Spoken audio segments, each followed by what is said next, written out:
Assalaamu calaykum. 28 Abriil 1937 tuulo lagu magacaabo Al-Cawja ee dalka Ciraaq ayaa waxaa ku dhashay wiil yar kaas oo la noolaa ninkii qabo hooyadiis, yacni wuxuu ahaa wiilkaas mid ku dhashay agoonnimo. Agagaarka webiga Dajli ee tuuladaas maro ayuu ari ku raaci jiray yaraantiisii, sidoo kale hareeraha waddooyinka ayuu qudaarta ku iibin jiray. xaaladda adag ee jirta awgeed, laakiin mudanayaal wiilkaas yar ee agoonnimada ku soo koray waxa uu dhisay ciidan 1 milyan oo qof ka kooban, wuxuuna hogaamiyey dalkii uu tuuladaas ka mid a ariga ku raaci jiray. dabcan sidaad muuqaalka ku soo aragteen saaxiibayaal, cunugaas yar waa Saadaam Xuseen, madaxweynihii dalka Ciraaq. ku soo dhowaada daawadayaal taariikhda Saadaam Xuseen oo kooban. Saadaam aabihiis Xuseen Al-Majiid wuxuu ahaa nin beera falato sabool ah sida wiilkiisa oo kale, ayuuna ahaa agoon waayey labadiisa waalid. Xuseen Al-Majiid wuxuu u geeriyooday Saadaam oo caloosha hooyadiis ku jiro muddo 4 bilood oo keliya. kadib geerida Xuseen Al-Majiid, Saadaam hooyadiis waxay aaday guriga walaalkeeda lagu magacaabo Khayrullah Talfaax, halkaas ayuuna Saadaam ku dhashay. Saadaam Xuseen wuxuu u dhihi jiray hal marna ma aana dareemin inaan carruur ahay.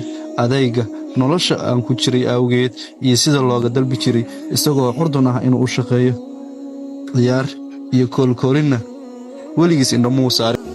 Khayrullah Talfaax oo ahaa Saadaam abtigiis wuxuu u soo wareegtay magaalada Baqdaad oo ah caasimadda dalka Ciraaq, wuxuuna ahaa sargaal muddo yar. kadib ayuu Baqdaad u soo waday Saadaam si uu wax uga barto uguna baxo noloshii Cawja. Khayrullah Talfaax wuxuu ahaa qoomi curubi ah, nacabna isticmaalka iyo gumaysiga, wuxuuna lahaa afkaar kacdoon.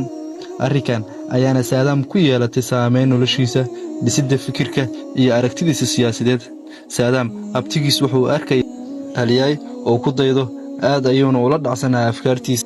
Saadaam marka uu noqdo nin dhalinyaro ah wuxuu ku biiray xisbiga Al-Bacd waa dhaqdhaqaaq siyaasi qowmi carbeednimada aaminsan, wuxuuna la aasaasay 1947 fikir ka kooban qowminimada carbeed, bidaynta carabta iyo hanti wadaag la isku qasay, lidna ku ah gumaysiga.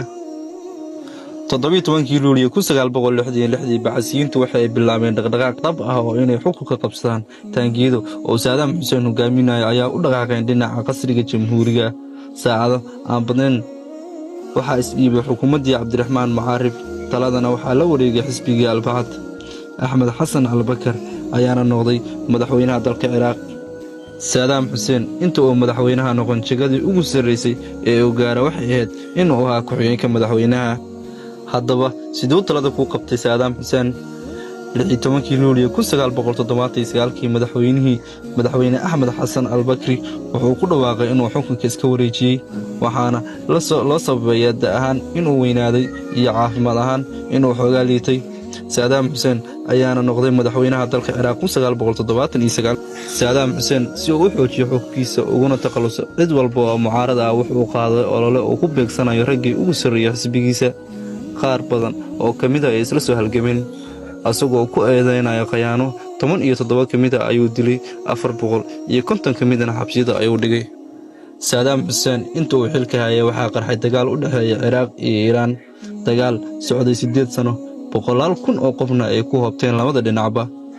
kadib dhammaashihii dagaalkii Iiraan 1988 waxaa qarxay khilaaf xooggan oo u dhexeeya Kuwait iyo Saadaam Xuseen. 2 Agosto 1990 ayuu caalamku hal mar ku soo baraarugay kumanaan ciidamadii Saadaam Xuseen oo sii gelaya caasimadda Kuwait. saacado kuma qaadan inuu dalka qabsado, wuxuuna ku dhawaaqay inay Kuwait tahay gobolka 19aad ee dalka Ciraaq. sanadkii 2001 waxa uu Bush Ciraaq ku daray wadamada sharta, wadamada oo ku tilmaamay in ay argagixisada taageeraan, wuxuuna caalamka ka dhaadhiciyay Saadaam inuu haysto hubka sida xun wax u gumaada. arrinkan oo la ogaaday inuu been abuur yahay.